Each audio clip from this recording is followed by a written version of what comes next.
घर घर का श्रृंगार। प्रेम सनातन।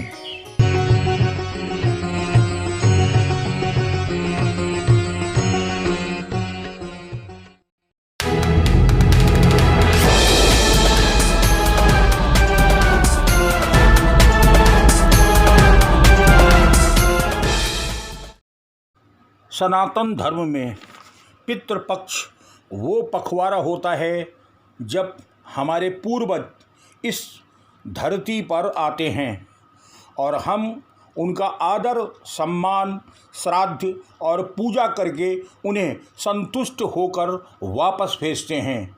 कहते हैं कि पितृ अगर संतुष्ट होकर गए तो हमें आशीर्वाद देते हैं और अगर रुष्ट होकर गए तो वे हमें श्राप देते हैं, जिसके भयावह दुष्परिणाम झेलने पड़ते हैं। आज हम आपको कुछ ऐसी महत्वपूर्ण जानकारी दे रहे हैं जिससे आप आसानी से समझ जाएंगे कि पितृपक्ष में वो कौन से ऐसे कार्य हैं जिन्हें कतई नहीं करना चाहिए, क्योंकि उन कार्यों को करने से पितृ नाराज हो जाते हैं। और पितरों के नाराज होने का मतलब है कि उनके कोप का शिकार होना पड़ता है।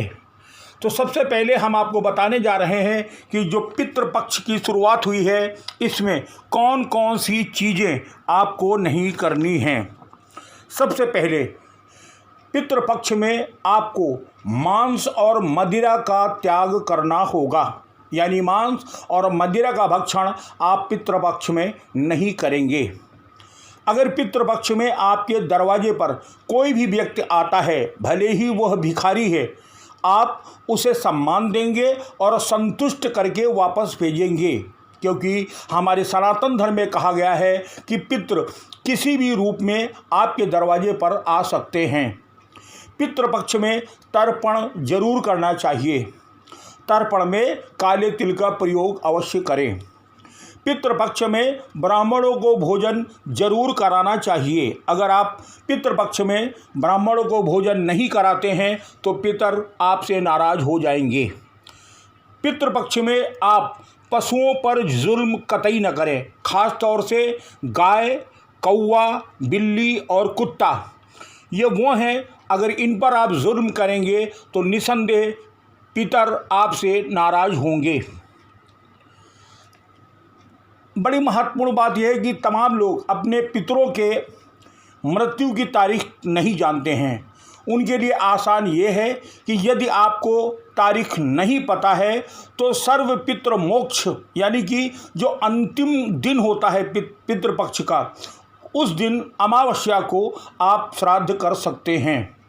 16 दिनों तक पितृपक्ष चलता है। पितृपक्ष में आप बासी भोजन बिल्कुल नहीं करेंगे।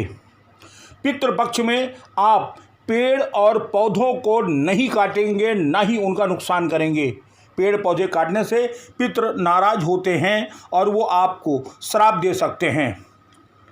नए वस्त्र आप पितृपक्ष में ना तो खरीदेंगे और ना ही उन्हें पहनेंगे।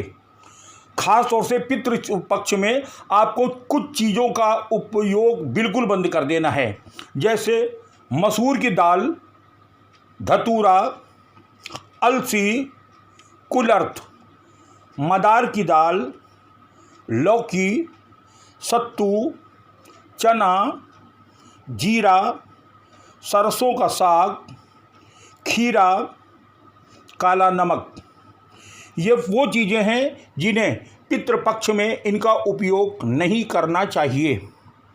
सबसे महत्वपूर्ण बात यह है कि पितृपक्ष में ऐसा माना जाता है कि इन 16 दिनों तक न आप दाढ़ी कटवाएंगे और न ही आप बाल बनवाएंगे। पितृपक्ष में अगर दाढ़ी, बाल यानी केश कटवाते हैं तो निस्संदेह पितृ आपसे नाराज होंगे। यह नियम स्त्रियों पर भी लागू होता है। पितृपक्ष वो एक अवसर होता है जब हम अपने पुरखों को याद करते हैं। हमारे ऊपर पितृ ऋण होता है और उस ऋण से उदर होने के लिए हमें पितृपक्ष में यह कृत्य करने पड़ते हैं। और अगर पितृपक्ष में आप अपने पितरों को संतुष्ट कर लेंगे तो निसंदेह उनसे वह आशीर्वाद प्राप्त होगा कि आप निसंदेह महानता के उच्चतम शिखर तक जाएंगे और आपका कल्याण होगा। हमारी बताई हुई बातों पर आप ध्यान करिए और नियम पूर्वक पितृपक्ष में अपने पितरों को याद करिए, श्राद्ध कर्म करिए, ब्राह्मणों को भोजन खिलाइए और पितरों का आशीर्वाद प्राप्त करिए। अगर हमारा ये वीडियो आपको पसंद आया है तो इसे आप शेयर ज़रूर करें, आगे लोगों को भेजें, जिससे यह जानकारी आपके इष्ट मित्रों तक अवश्य पहुंच सके। हमारे चैनल प्रेम सनातन चैनल को सब्सक्राइब जरूर करें, लाइक करें और आप क्या देखना चाहते हैं ये कमेंट्स बॉक्स में आकर आप हमें ज़रूर लिखें। हम ऐसी ही जानकारी देखने के लिए आप जुड़े रहिए हमारे साथ, हम आपको ऐसे ही जानकारी देते रहेंगे। तब तक के लिए जय श्री राम।